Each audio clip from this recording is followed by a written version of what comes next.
Successful people are not people without problems. They have, as a rule, just as many problems and largely the same kind as everyone else. The difference is that they learn to solve their problems.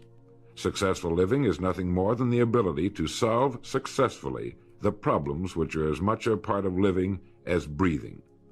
The degree of our success will be determined by the extent to which we can solve our problems. If you can tell me what you want, I can tell you how to get it. The problem with the great majority of individuals is not with their ability to achieve their goals in life, but rather with the failure to understand two factors vital to successful living. The first is to make the decision as to what it is we want enough to give it most of our attention until it's been achieved, and to clearly define it.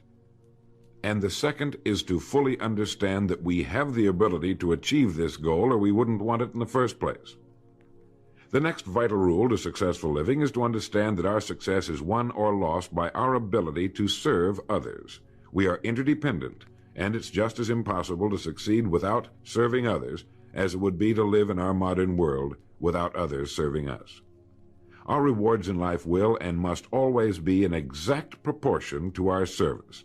It is the misunderstanding of this single law which, in my mind, is responsible for fully 90% of the frustration and discontent we see around us. Now, a lot of people don't like this law, if they're even aware of it, but not liking a law does nothing to change it. The basic laws of nature and economics are unchanging. If we're out of step with them, we are, as Thomas Huxley put it, checkmated, without haste, but without remorse. But to those who know and work with the laws, he said, they are paid with the overflowing sort of generosity with which the strong delight in strength. If a person doesn't like his income, all he has to do is take a good long look at his service. Look where you will find this law in undeviating operation. Our rewards will always be in exact proportion to our service. This is the law, then, that lies as the supporting structure of economics and personal well-being, so fix it in your mind. All attempts to sidestep or in any way avoid this law will result in frustration and failure. So this brings up the question, if what I want is more than I now have, how can I increase my service in order to earn it? Well, whom do we serve? We serve people. So let's take a moment to try to understand people. The more we understand them, the better we can serve them. I think of an adult human being as a grown child, doing his best to play for the first and last time on earth this game called life. The extent to which he learns the rules of this mighty game will determine his success. But right here we run into an historic and exasperating fact. People down through the centuries have, with the most amazing consistency, divided themselves into two groups. One group contains about 5% of any given population. The other group contains the remaining 95%. Neither of these two groups is any better than the other. But one thing separates them. The big group, the one containing about 95% of the people, never seems to get the word, while the smaller group, the 5%, does. Now, what do I mean by getting the word? I mean about 95% of the people never quite understand, emotionally or intellectually, that we as individuals control, to an altogether unsuspected extent, our lives here on earth. That each one of us is the architect of the structure fashioned by our years. You see, all of us want the same things, but only about 5% figures out how to get them. Within each of us burn two unquenchable ambitions: to serve importantly and to gain financial independence. Both of these worthwhile goals are within the reach of all of us, man or woman, but according to statistics, only about 5% achieve both of them. Why? Let's look at it logically. Every human being has a tendency to think, act, and talk like those by whom he is surrounded. This is environment, and it exercises an enormous influence on our lives. We've already pointed out that 95% don't seem to get the word in life. Then it follows that in the case of any given individual, the odds are 95 to 5 that he is surrounded by the larger group. And since a body in motion tends to remain in motion until acted upon by an outside force, that he will continue to conform to his group unless we can do a better job of serving him through knowledge. The failure of most people to live successfully is not caused by their lack of abilities, far from it, but rather in their failure to decide what it is they want, and understanding that our wants are governed by our talents and abilities, and that we are divided into two groups of roughly 5% and 95%, and that it's the 5% group which is successful. So here, let me give you a definition of success which, to my mind, covers the subject completely. Success is the progressive realization of a worthy ideal. That is, anyone who knows where he is going in life is a success. At the moment he makes the decision of what it is he intends to accomplish, of what it is he considers a worthy ideal, he is successful. Once this goal has been accomplished, he is again, by our definition, a failure, until he establishes a new goal toward which to work. To my mind, this is what we as human beings were intended to do, to go through life from one achievement to another, and to finally come to the end of our road here on earth, still reaching, still working toward a new and better plateau on which to stand. For this is to live and live completely, to know as much as we can know, to serve as much as we can serve, to accomplish as much as we can accomplish. Well, since success is the progressive realization of a worthy ideal, why are we faced with only 5% who can be called really successful? Because the best estimates available tell us that only about 5% will ever decide upon and define the one thing they want. One thing, because we can only do one thing at a time. To my mind, the story of a person's life is the story of a quest, a search to which he devotes his life. We know that the happiest people on earth are those who know exactly what it is they seek and set boldly out to find it. And while we're all dreamers, the fortunate ones are those who have found a dream so exciting and worthwhile that they'll devote a part or all of their lives to making that dream come true. But while all dream, by far the great majority, that 95%, never realizes that a persistent daydream is often the point on which we should set our compass, the place toward which it is meant for us to journey. The tragedy is that the great majority shrugs off this built-in direction finder and returns to the wide, visible, well-marked road in life which they feel must be the best road because it carries the heaviest traffic. Well, let's make this point clear. The road in life with the heaviest traffic is not the best road to follow, for it is the road of the 95%. It is the road with no more opportunity and with 19 times as much competition. Of all the billions of human beings who've lived on Earth, all great advances, all great ideas have come from just a handful, a few thousand out of billions. Now, how have the people as a group reacted to the great ideas? Every great leader and thinker, from Socrates to the Wright brothers, has been scorned, ridiculed, poisoned, imprisoned, stoned, pilloried, burned at the stake, or crucified. Mankind as a group has made a consistently grisly game of tormenting his saviors. Why? Lack of information, lack of knowledge. It comes from following the wrong crowd. What can we learn from all this as individuals? Two things. One, to amount to anything as individuals, we've got to be individuals. We've got to have individual goals, individual thinking, individual action. And two, we must never conform to the great mass of people. We must love them, help them, for our joy and success will be determined by the extent to which we serve them. But we must never lose our individuality and identity by permitting ourselves to be submerged in this suffocating sea of indirection and purposelessness. There's nothing wrong with emulation. In fact, it's a good idea, so long as we emulate a person who represents that which we wish to become, but never the crowd, never the 95%. We are what we think about. Our minds, our thinking, controls our destinies here on earth to a degree totally unsuspected by the great majority of people. When you think about it a moment, it becomes so obvious, so clear and simple. Well then, if we become what we think about, and if we can control our minds, we can pretty well tell our own future. And that's the point I want to make. That's what I meant when I said earlier that each one of us is the architect of the structure fashioned by our years. This means that if we're confused about what we wish to become or accomplish, our lives, our environment will mirror that confusion. It also means that if we know what it is we seek, that it must be accomplished. barring an act of God or a catastrophe over which we have no control, we as individuals can call our own shots for the rest of our lives. We can know what it means to go through life from one success to another, to play life according to the rules and reap the rewards. We can know what it means to have peace of mind and live calm, cheerful, successful lives. You are at this moment the sum total of your thoughts to this point, for there is nothing else you can be. And 5 years from now, you can be and have anything you set your entire mind and heart upon. Succeeding in life has always been a matter of doing that which the great majority does not do.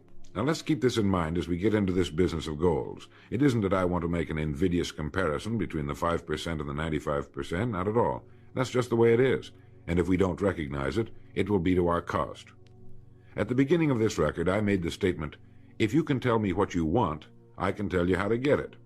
You see, the trick is not in achieving our goals, it is in establishing them. A ship would never leave a harbor if it did not have a destination. An industrial plant would never open its gates if it did not have a product or a purpose. Football would not be played without goalposts, nor would baseball without a home plate.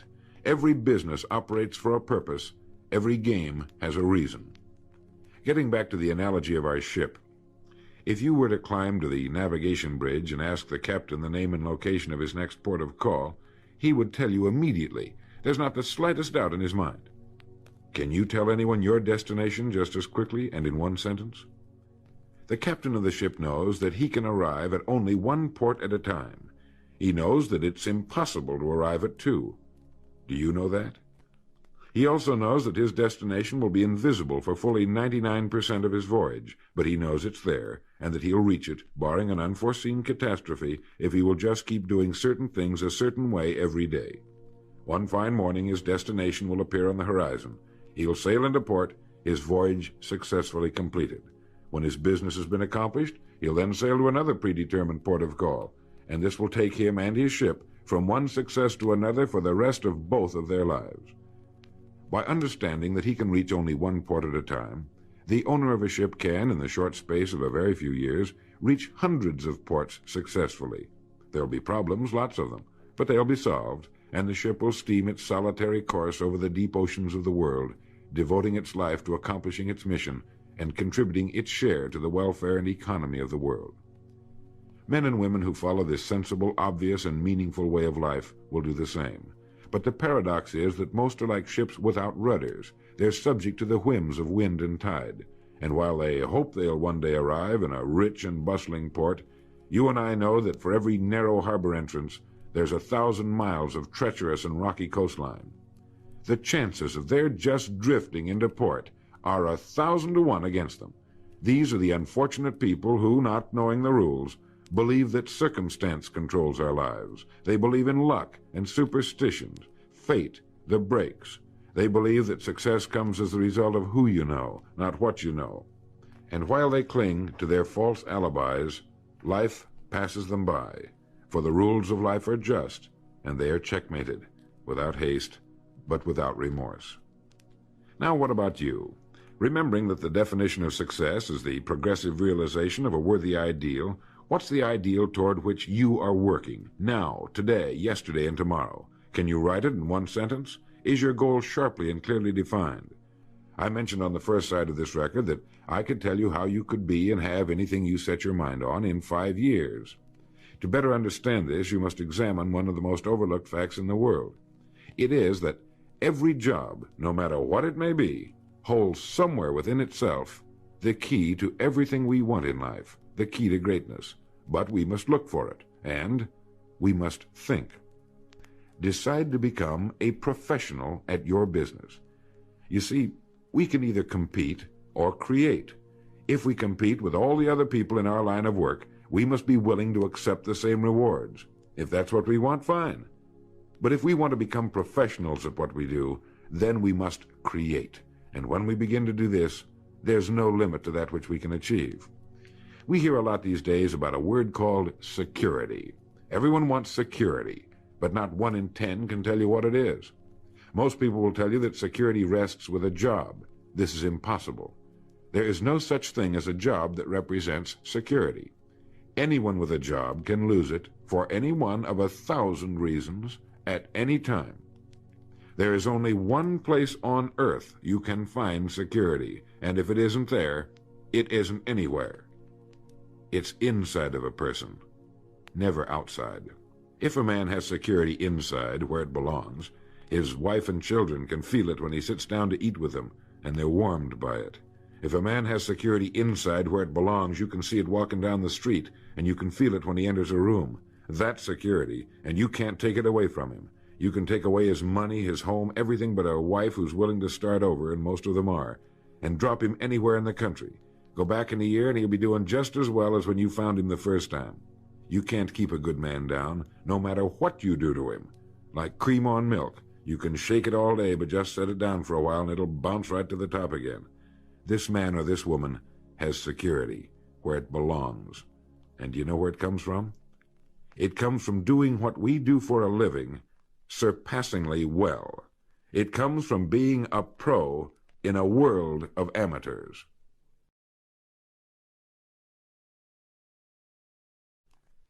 Becoming a pro isn't difficult. It comes from knowing what to do with time. It comes from knowledge, planning, and working. First, knowledge. This means learning everything we can about what we sell, learning everything we can about people, since that's who we sell, and learning everything we can about selling, since that's our profession. What we sell, who we sell, and how to sell. Those 3 subjects would fill a large library, but we can take things one at a time, and by devoting an hour a day to study, we can become outstanding professionals in 5 years or less. And it's the professionals in this business who can write their own tickets, good times or bad. They can live where they choose, and being professionals, work when they choose. Second, planning. This means writing down the specific goal we're now working toward. It means writing in detail about the first port of call we want to reach, realizing that we can only reach one at a time. It means selecting the income we feel will represent financial independence to us. Once this has been selected, we know exactly what we must do in order to reach it. As soon as our first goal has been reached, we can set a new one. The person who does this is the person people call lucky. Good things just seem to happen to him. The so-called breaks start coming his way. But it's a result of planning and working positively that attracts the good things to us. I can't emphasize too much the importance of describing your goal in detail. If it's a beautiful new home, get the actual plans, or at least an elevation drawing of the home, and carry it with you so that you can look at it regularly. If it's a certain amount of money, write down the specific amount for the coming year to the penny, and then work your plan. Whatever your goal may be, write it down in detail. Then you're like the ship. You're on course, and you reach more successful ports in a few years than most men do in a lifetime. And third, working. Working more than the average, if we're going to achieve more than average results, is necessary, of course. But with proper planning and with knowledge, it seems easy. Moreover, to work, we need energy, and energy is inextricably linked to desire. Unless we have a desire to do a certain thing, we find ourselves without the energy. But you will never find desire without energy. Once our goal has been crystallized in our minds and we realize that we become what we think about, our doubts vanish as to whether or not we can achieve our desired ends, and with the picture of our dream in our mind, we have abundant energy. Compared with what we ought to be, we're only half awake. Our fires are damped, our drafts are checked. We're making use of only a small part of our possible mental and physical resources. Stating the thing broadly, the human individual thus lives usually far within his limits. He possesses powers of various sorts which he habitually fails to use. He energizes below his maximum, and he behaves below his optimum. And then he wrote, excitements, ideas, and efforts, in a word, are what carry us over the dam. He goes on in this excellent essay to point out that we have deep reservoirs of abundant energy that we habitually fail to use, and that by pushing past the first false feeling of fatigue, we will find an exhilarating second wind that will take us to our goals. This is why in studying the lives of the world's great men and women, we find they seem to be indefatigable. Work meant nothing to them, because what they were doing, where they were going, filled their entire worlds. Frequently, people find it difficult to establish a goal toward which to work. Realizing that we cannot be successful without a goal, here's a good way to solve the problem. Get off by yourself and where you can think without being disturbed. Then write on a sheet of paper a complete description of the person you would like to be and the things, in being this person, you would have. Once this has been done, start acting the part of the person you wish to become. Carry, as often as you can, a clear mental image of the person you want to be, and begin to be that person. Soon this will become so knit with habit, it will lead you without fail to the goal you seek. You see, when you begin to do this, you're using your greatest power, your mind, and you will become what you think about. The only thing about a man that is a man is his mind. Everything else you can find in a pig or a horse. Think about that line until you know what it means. The only thing that sets us apart as human beings is our divine minds. Everything that means anything to us, our love of our families, our faith, our dreams, our talents and abilities, our religion, everything we know, is connected to us solely through our minds. Our minds represent our hope and our future. Yet, as a rule, it is the last place the average person will turn to for help. Your mind contains riches beyond belief, but you must prospect this rich and largely unexplored continent. And the only way it can be prospected is by systematic study and systematic thinking. Your mind is like a muscle. It will develop only to the extent that you use it, no more. By devoting an hour a day to study, you're building your mind into a powerful and creative servant.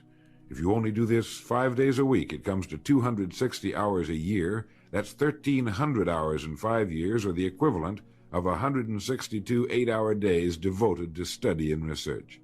Believe me, if you'll do this, in 5 years you'll be one of the most accomplished professionals in your field, and you'll have the world on a string. You will virtually be able to write your own ticket.